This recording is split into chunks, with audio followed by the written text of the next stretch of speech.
Okay, so this presentation will be about Unix tools, Kotlin and GNU Parallel. Have any of you heard about GNU Parallel before? That's good. That's actually really good.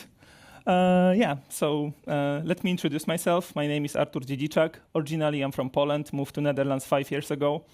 I love programming. I use different tools to fit needs of what I'm currently doing. Most importantly, I love Bash, which I try to use daily on my Linux machines. The agenda for today is that first I will describe what Unix philosophy is. Later I will show you how to compose programs in Unix way. And those programs communicate with standard input, output, and error. So I will show some examples how Unix tools can be composed. And later I will show you how to create those Kotlin programs in Unix way. So you can run them on a single host. And also I will make a small cluster with VPS machines that will allow me to run all those Kotlin programs in parallel. Lastly, if I still have time, I will do a small rant about large language models, Unix, and Kotlin in general. So this presentation will get progressively more advanced. If you're a junior developer, I hope you will learn something. If you're a senior, I also think you will find something interesting from this presentation. Let's start with this Unix philosophy. So in 1978, there were some people in Bell system who come up with the idea of writing programs. And at the time, this was really innovative. What they come up with sounds pretty simple, but applied even in complex systems really lets the program shine. First rule of this Unix way of programming is to make one program that will do one thing well. So each program you write should do one thing, and it should do it well. It shouldn't be like a lot of things that are combined into a program that will build complexity.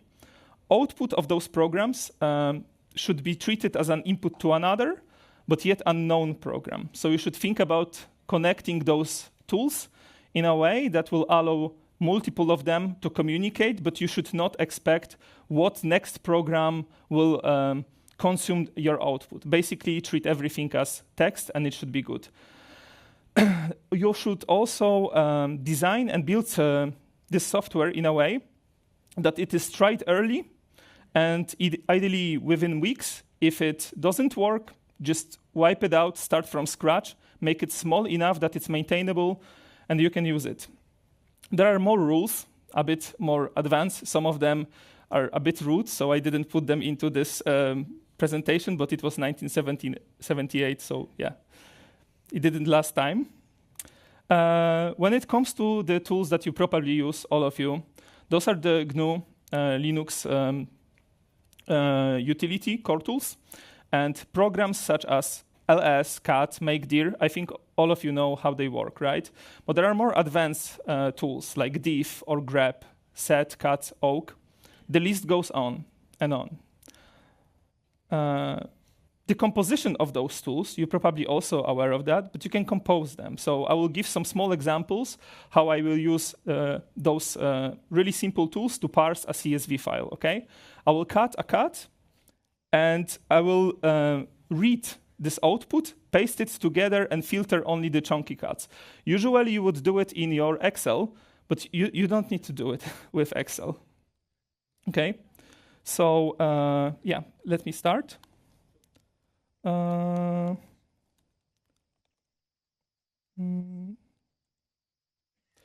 Okay. It's here. So can I split this? No. Okay.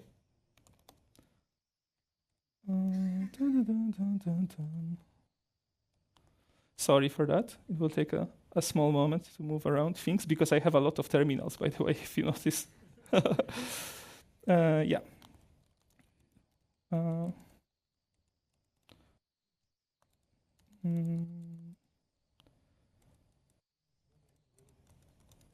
Yes, I can zoom it for you. So let's start. I will simply cut a file, which will display it on the screen, okay? This is basically a small CSV file which contains cats with different breeds. It was all generated by AI, so I'm not even sure if it's true. What you can do with it also is to pipe it to other program, which is cat. Cat allows you to cut CSV file based on column number. So first column of it was the name of the cat, and this will be transferred to breeds CSV. Next one does exactly the same, but instead of first column, it goes to the second one, which is the weight of the cat. This operation here, paste, will combine two files which have identical amount of rows separated with comma. If you think about how easy it is to do it with Unix tools, so basically this, prints me those two files connected together. If you would have to use like Microsoft Excel for it, that would be pretty hard, right? You would have to copy from one place to another, not very efficient. But let's put it a bit more complex. So you can use tool which is called oak. And with this oak, you can filter the certain column of the file. So here, I have only the cats which have average weight of greater than 5. So those are like really big cats, right? 5 kilograms for a cat is actually pretty big. Now, you can also skip all of this combining tools and work on original file. And with this, you can filter a cat that will live more than 13 years. So those are like cats that live really long time. Complex task, actually, if you think about how, what was performed. Parsing CSV file, usually you need to have some programming language. I just put some tools. And it seems to work pretty well. So how those programs communicate between each other? They work with the standard input, standard output, and standard error streams. Those streams are created within the Unix environment, and they are pre-connected input and outputs. Whenever a program is chained, they basically communicate with those streams. So when you start it in your terminal, the stream is actually attached to every program that you can write and write in and write out from. You can also change the way you communicate between those programs. So you can have various redirects. You can treat something as an input. You can treat it as an output. So you can overwrite or append, or even read from string. I don't know if any of you used this before, but it's a really cool feature of streams. Lastly, what you can also do is to pipe something, and the pipe usually, not usually, but it is basically a way of allowing other program to read from the stream. So you don't need to create intermediate file whenever you use pipe that will other program read from. It's all happening in the memory.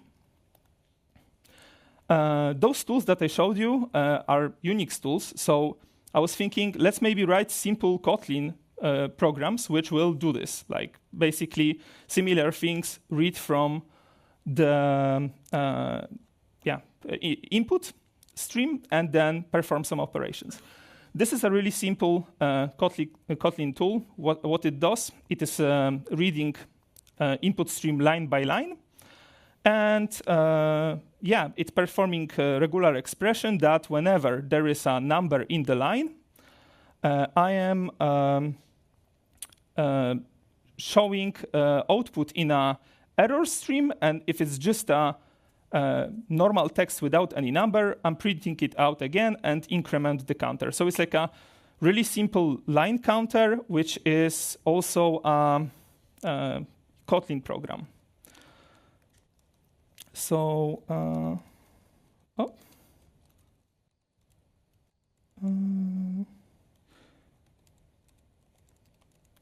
so just a second. I was there for a moment. Oh, okay.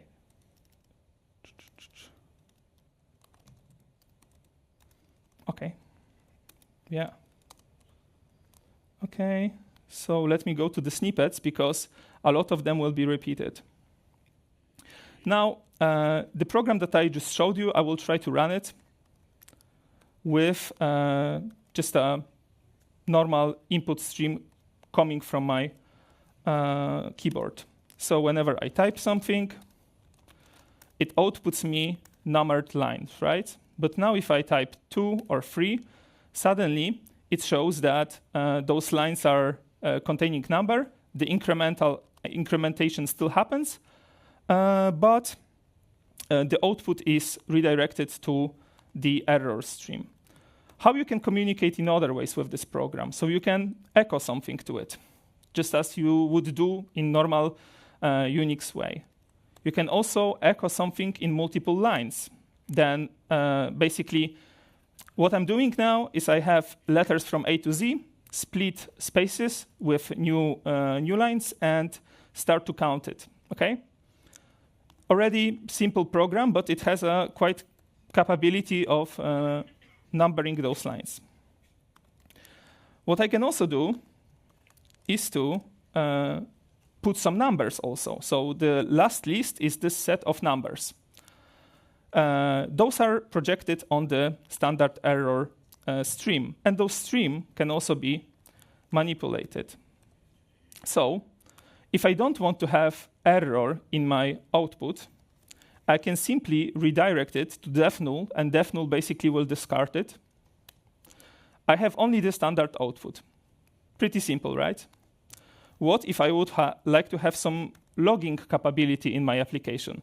Well, you can simply discharge the standard output, and leave only the error messages. So when you think about composing those programs and writing them, it's really straightforward to basically manipulate the output streams and the error messages, the output messages. But yeah, those were simple examples. Let's write something more advanced. Yeah, I created another simple another Kotlin application, which now reads this input and maps it. So what happens here? It is basically a map of emojis. Each input of the standard input will replace the word that corresponds to emoji, and after that, it will print out the output. I can use it just as the previous program. Do you see? Maybe make it a bit bigger. Okay, so let's type something. Here is a dog, and it replaces it with emoji, right? Maybe a cat. It replaces it with a cat. But if I type pizza, rainbow, ghost, I do not have those emojis yet. How could you add such support to a Unix program whenever you would like to have a functionality which is more advanced? For that, you can add separated files as a list of arguments. This is the second program, emoji replacer file. So let me go to it for a moment. Oh. This is a bit more advanced program in comparison to previous simple one. But what it does is the same. The functionality is a bit different, though. So what happens now is that I have a default set of values that the program will always execute with. It's a dog and cat. But what I can also do is to basically provide a list or like a CSV file with emojis and the corresponding names of them. After that, it will be loaded to memory, and the database of my emojis that I can use within the program grows with a simple command line option. Also, the program way of handling replacement can be changed. So here, I can basically only replace exact matches, which is super fast operation. It basically goes to the map and replace it with a string, or more compute intensive version, which is replacing the actual emojis. Let me run it now. So if I now run this program, the difference between the previous one and this one is that I'm setting the E flag, which gives me the emojis as an input. Let me type some emojis now. Dog, cat, ghost, rainbow. You know, the emojis. Yeah, and with this simple functionality, I managed to add complexity to my program. It still performs one job. It has more functionality than before. But yeah, it is basically extending functionality of the program still within this principle of Unix having one, that the program should do one thing and make it good. We learn about those Kotlin simple programs that read from the input and output something. Now let's run them in parallel. To do that, we need to learn some new tool, and this tool is called GNU Parallel. The tool itself allows us to execute jobs in parallel, as the name suggests, on one or more computers. So think about it as a program that schedules runs of your any kind of task that you would like to do, and it will start this task with different arguments. It doesn't have to be Kotlin. It can be anything. It can be CURL that will download your file, or basically perform some operations on a hard drive. It doesn't matter. Everything will be run in parallel, and this is like a scheduler for those jobs. Again, with Unix philosophy in mind, because this tool does one thing. It basically schedules your job and does it well. Let's learn a bit about this GNU Parallel without JVM for now, because the syntax of it is a bit specific. So this is how it looks like. What happens now? I run the parallel, which is the tool that I just presented to you, and it has an argument of invoking echo with some argument. Those arguments are provided with placeholder text. So here is a separator. This is the most important part of this GNU parallel. If you put this set of signs, it will basically provide everything that is on the right side of it as a set of arguments. So let me just make this a bit smaller. This is a list from 1 to 5, and it executed it in parallel, providing the output. You might think, okay, what's the difference between normal loop and those parallel loops? Let me show you now. So basically, we have a simple bash loop that you're probably aware how it works. From 1 to 5, it will echo something and then sleep for 10 seconds. This is the task manager of my computer. And as you can see, the command of sleep was executed only once in sequential manner. Every 10 seconds, new output comes out here. But it happens in sequential manner. If I execute it with GNU Parallel, though, exactly same script, with amount of jobs that should perform in parallel too, my task was started twice. Let's wait 10 seconds for an output, because this is also important. The output of it is a standard output stream. You can pipe it to other GNU Parallel. Think about the possibilities of that. Some task that happens in parallel, any kind of program. It doesn't matter what program it is. This tool is really well written.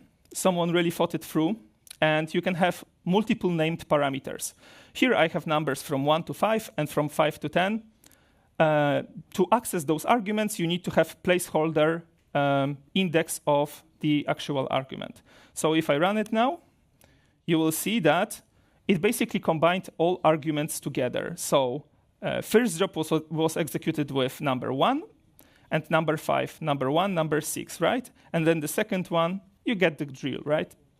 Pretty simple, but sometimes you would like to execute it in a way that they link together. Like you have certain CSV files, you would like to run some job, and you would like to combine those arguments. If I do it with a link flag, it will basically combine those two inputs, just as the paste command that I showed you before. If it's the same amount of jobs, it will perform it in a way that connects those arguments together.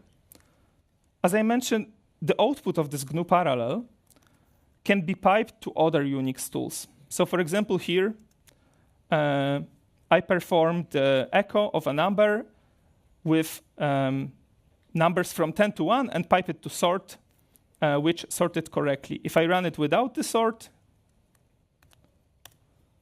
it runs from 10 to 1. Pretty simple, but it's good to know that you can chain those commands. Imagine any kind of execution that you would like to speed up, run it in parallel, put it into the output stream, and transform it later. I think it's pretty amazing. But the execution order is not really fixed by default. So whenever those jobs are performed, there is this issue that the output of it is not really in a way that the arguments were provided. For example, here, you should see 1.5 and not 1.4. The author of this predicted that people will be upset about it and created a keep order flag, which will wait for all the jobs in a bulk to end execution, and then the stream will be outputted. And now it's always in the right order. Okay? What you can also do is to work with files. And this is pretty cool. So if you look at this command here, it is creating me in parallel directories in an output directory with numbers from 1 to 5 and letters from A to E. And later, outputting text. Here I have an output with those arguments into file within those directories. Let's run it and check what was produced. All of this happened in parallel. I can see that the output in this directory is exactly as predicted.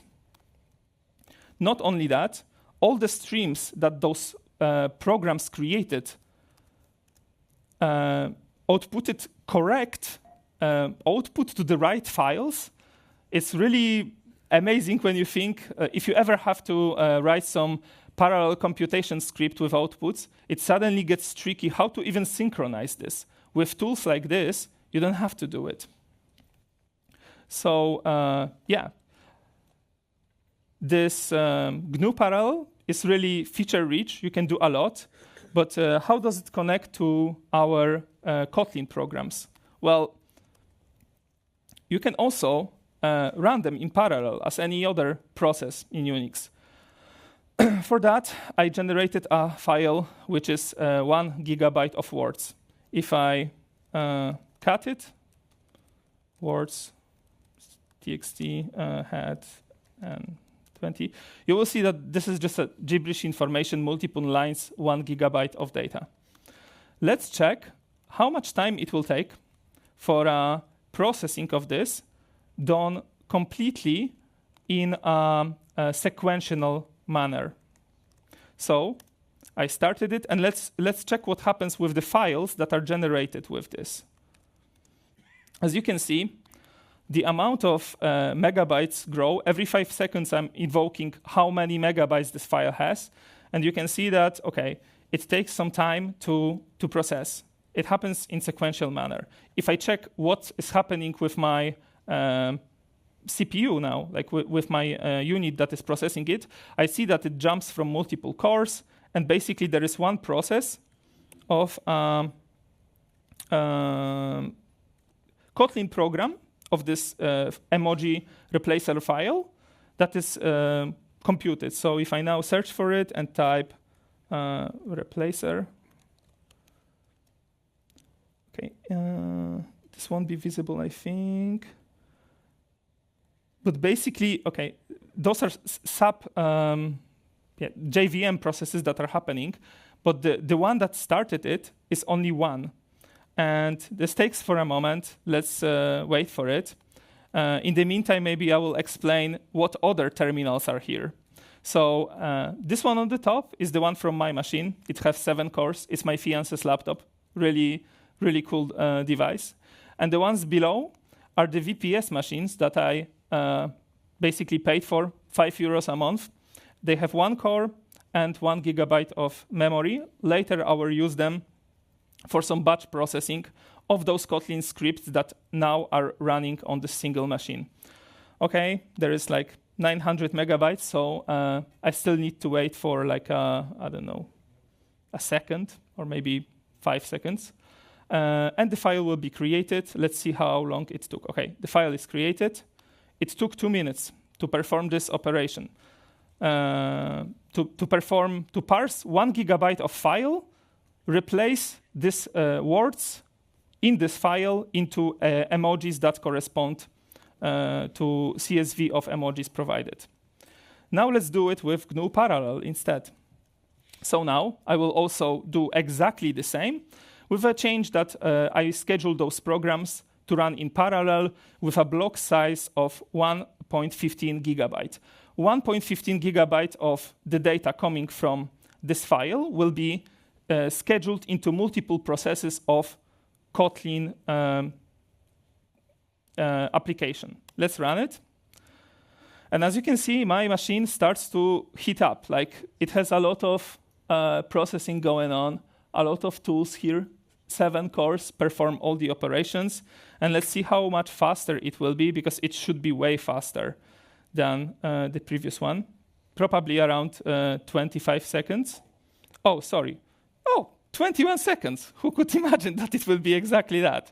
So, yeah, it is way faster. The previous one took like 2 minutes, and this one now scheduled exactly the same code, exactly the same Kotlin code written in Unix way, can perform more operations just by using the right tools. The output of it is also the same. Just to check it, I have the one that is emoji replaced and emoji replaced with parallel. Let's run diff to check if it's the same. Nothing is printed out. The output of those two is basically the same. I think it's amazing. Think about how much time it usually takes your microservices to parse 1 gigabyte of file. I think it's a lot, and maybe it's not really needed to be performed this way. Maybe you can speed it up something when thinking outside of the box.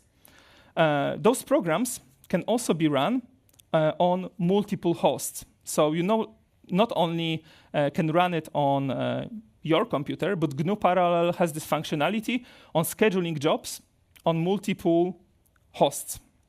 Let's run it now. So here is a simple script that shows the functionality of parallel processing on multiple machines. Everything you need to provide for this tool is set of machines with usernames where it should connect. If you have SSH keys properly connected, it will connect automatically, sync every output, and basically, behave just as it happened on your local machine, but it happened on remote. Let me run it now. So this is basically a simple script that runs hostname to check also what is the IP address, because there are 2 different machines, and which task. So here you have the argument, which is like which job was run on which machine. All of this can also be piped. So I can do grep argument and only get the output that I want. All of this happened in parallel on remote machines. And I think it's awesome that you don't need to have any specific tools created by your provider that you need to pay for like a lot of money just to speed up your processing. Let's work a bit with files that also can be generated whenever you use GNU Parallel with a results flag. Results flag will basically move everything that is coming out of GNU Parallel into separated files. So if I do output like this, and run this script with results flag, performs, and let's see what is inside of this output file. All of those commands like hostname, echo argument from previous tool again happened on remote machines, but now they are transferred into this Unix way of representing streams into files. And if I check what's inside of those standard output files, it's exactly the same output. How amazing is that? the amount of those servers that you can connect is unlimited. Like you can actually, if you have enough memory to handle this and enough bandwidth of your internet, this really can speed up the processing. Now, to run our Kotlin scripts, we need to somehow deploy our applications to those machines. And usually you use GitHub pipelines or anything. They take 10 minutes to deploy your code or perform operations. I will try to do it faster a bit. So I use rsync to copy the binary files into the machines. And I just deployed my first application on 2 hosts. This is the second one, which is, again, deployed on 2 hosts without any pipeline. Super fast, right? It's like less than a second to deploy application. It's possible. Lastly, this is the last example that I will present, and it is the one that will do something more crazy with the actual code of Kotlin. When I started to work with Java like 10 years ago, what really struck me is the amount of libraries that there are. Java was always this environment that whenever I join in, I could see that I have tool for every task. I could do whatever I want, really, and I don't have to worry with memory safety like in C++. So Kotlin inherited a lot of those features. Sadly, I think it's lacking behind a bit like Python expressive environment where everyone is using it now. So there are less libraries that I would like. Still, there are quite some. So I created a program in Kotlin which is generating me PDF files, again in a Unix way. So it does one thing and it does it good. It creates PDF file, and in the end of the file, it appends a photo of some kind. It's a really simple generated by AI code because I didn't write it myself. Let's run it. Let's simply run it on those 2 machines with some words, let's say 7,000 lines. Okay? This is the command. It looks really like hard to read, so I will go one by one. What it does. This S, you've seen before, specifies what server needs to be done. Cleanup, transfer, and return is responsible for transferring the files to the servers and from the servers. If you use those, basically every file that is provided as an argument will be moved to those remote servers. Okay? The actual command starts here and ends here. So file of a word, like 7,000 words, is transferred to my emoji replacer file input. And this is basically the one that is replacing words into emojis. And later, this file is basically fed to Million PDF, which is another program that I just showed you, and it will create a PDF file. I also had to put the font into those programs because by default, the Kotlin library that parses those PDF files do not really work with anything other than simple UTF fonts. So let me start it. And what happens now? You can see on my servers here that so far nothing because it needs to push those files onto the server to start the processing, okay? Okay, first server kicked in. It is already performing this computation of the file on remote machine. And it is generating me the files on remote machines when my computer that has 7 cores, quite expensive one, does nothing. So you can do it like that. You can have multiple machines that perform those operations. But maybe let's speed it up a bit, okay? We can also schedule it on my machine, which is super powerful comparison to those VPSs.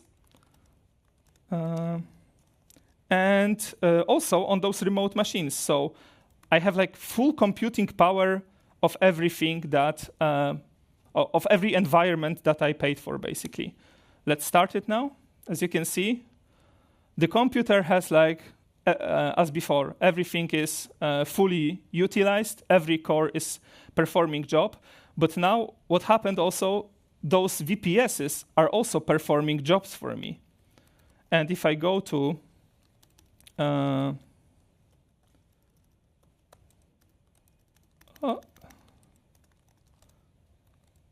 the output, I will see that some of the files are already created, those PDF files. Let me show you one.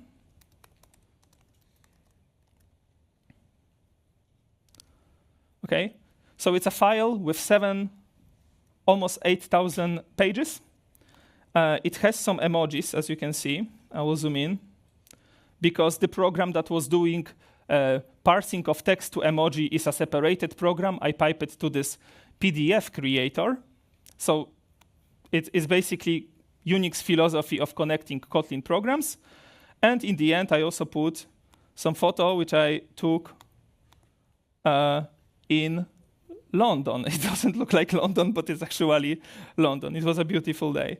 So I have those files. This is, again, 1 gigabyte of splitted files that is performing tasks for me. I will go back to it when it finishes. It will take a moment. But let's go back to presentation and do some ramble about AI and complexity. So those who know me, probably you know that I'm really opinionated about AI. And recently I discovered that there was a huge theft happened created by Facebook.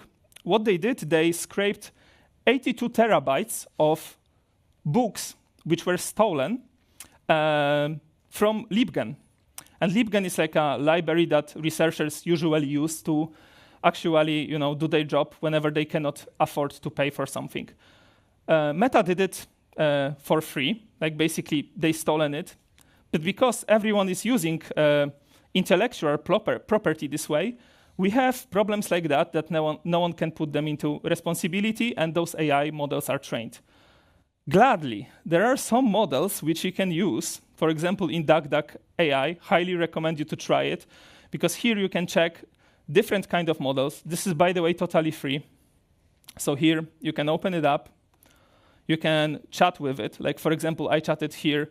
Could you write me a script that takes a URL and makes it as a markdown file from the World Wide Web, and then ask it to run it with GNU parallel on 20 hosts. And it also provided me hosts, sadly, here. So those are arguments of what pages I would like to scrape. And later I asked it, can you also put it on 20 servers on my 20 VPSs, because I would like to scrape more data for my AI, right? And yeah, it also created this with GNU parallel. Let's go back to the presentation. Writing those Unix tools with large language models is super simple. Usually, if you follow this philosophy of removing the things that you do not, that basically can be discharged later, large language models are great for that. It's super easy to write those programs this way.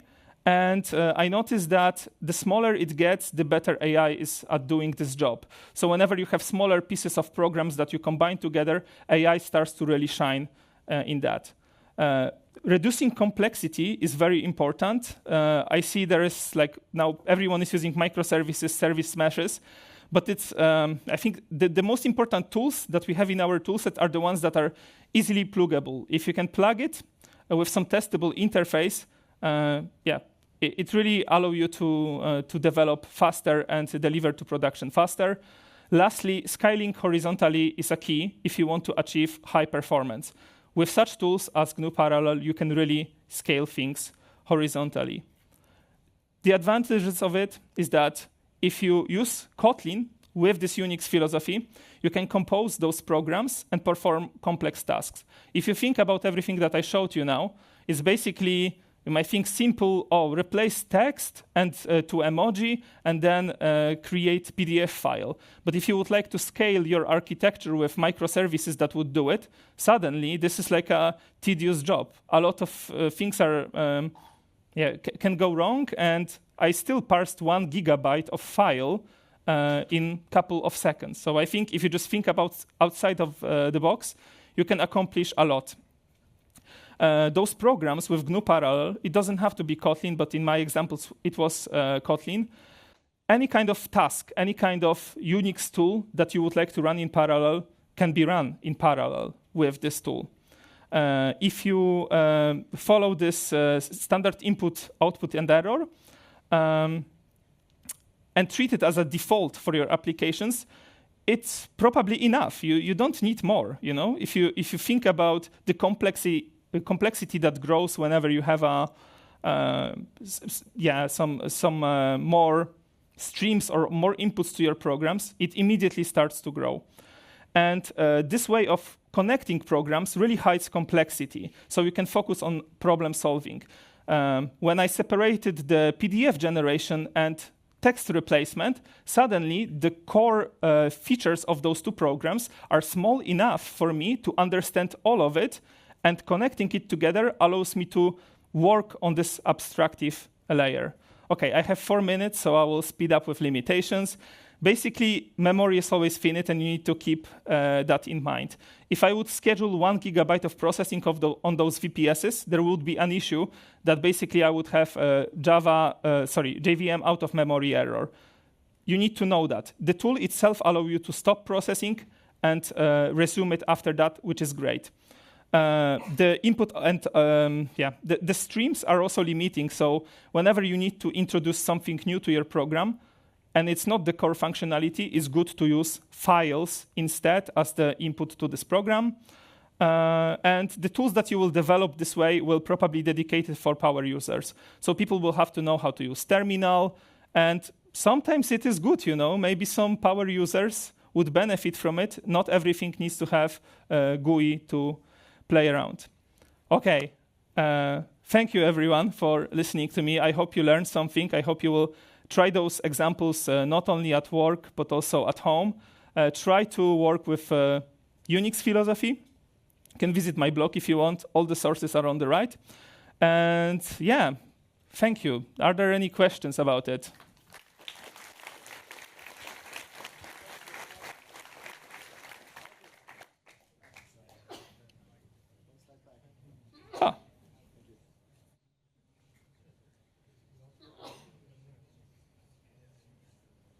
Any question? Oh, seriously, I'm a chill guy. You can ask. Thank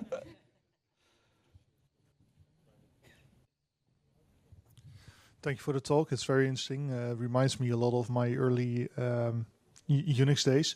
I'm wondering, you showed how we can call Kotlin programs from Bash, from the terminal. But what I'm thinking is most of the time we have services running in ICSP or wherever. Yeah. Those are running in Kotlin, and maybe we upload a file to them. So how can we actually maybe use things like parallel by calling it from Kotlin? Is the only way to sort of try and open a terminal on a host machine and from there run parallel, or do you have any ideas for this? So as I know, in Kotlin, you can actually run programs and it will be scheduled within the session of the interpreter where the program was started. So I think you can start a new program from Kotlin, but this is not a really efficient way. I think if your program doesn't follow error codes in Unix way, it will be super hard to understand when your program failed in the Kotlin when it runs, right?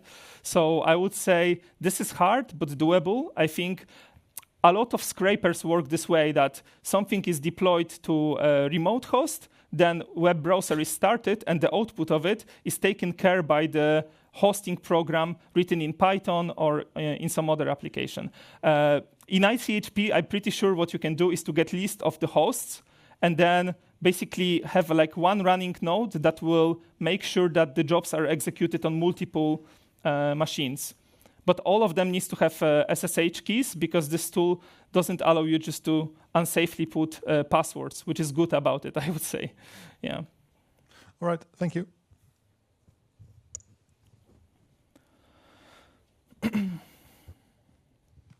Thanks a lot for the examples. So you showed us how powerful scripting can be. I was wondering, do you have any cool examples where you put it into practice, maybe scaled up some things, write some big batches in your programming job? So during my master degree, I had a situation when I had to work with like 100 gigabytes of files of a simulator that was simulating traffic on roads. And I created some AI that was actually detecting when collisions happening between cars. And the program that was simulating and generating me the files for AI, it was working on like gigabytes of file.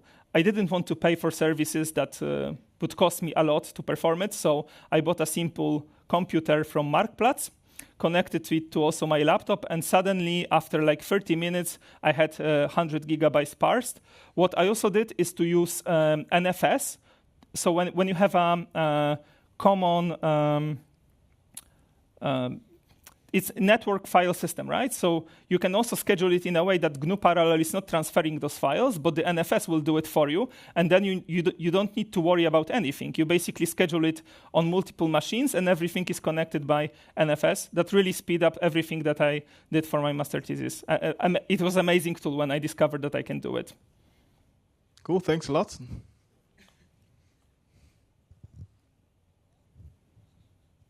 Any more questions? Really, ask it. Okay, be shy. Thank you so much. That was indeed quite geeky, at least for me. I think you guys probably understood what Artur was talking about, but very insightful. Might have some questions, but I will ask them later. Okay. Thank you so much. Thank you.